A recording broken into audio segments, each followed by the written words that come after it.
Terima kasih Anda masih bersama kami di Kompas Pagi Saudara. Ada informasi dari Divisi Nefrologi Kesehatan Anak RSUP sampai saat ini yang masih menyelidiki kasus gagal ginjal pada anak dikarenakan jumlah lonjakan kasus kian meningkat hingga mencapai 100 kasus. Secara medis, penyakit ini dikenal dengan istilah gangguan ginjal akut progresif atipikal. Adapun beberapa gejala yang ditimbulkan akibat penyakit ini antara lain demam, diare, muntah berulang, intensitas buang air berkurang, bahkan anak tidak buang air kecil.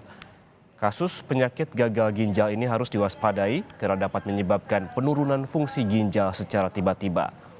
Penyakit ini berkembang dengan cepat dan mendadak sehingga ini disebutkan jika sudah terdeteksi beberapa gejala pada anak, maka harus segera dibawa ke rumah sakit terdekat untuk mendapatkan pertolongan. Lebih dari 100 kasus penyakit gagal ginjal akut terjadi pada anak.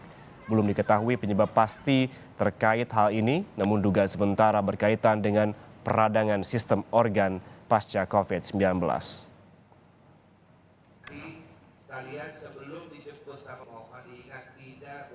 Indonesia sedang mengalami lonjakan kasus gagal ginjal pada anak dalam 2 bulan terakhir ini. Ikatan Dokter Anak Indonesia melaporkan sudah lebih dari 100 anak mengalami gagal ginjal akut secara tiba-tiba. Dan hal ini belum diketahui penyebab pastinya.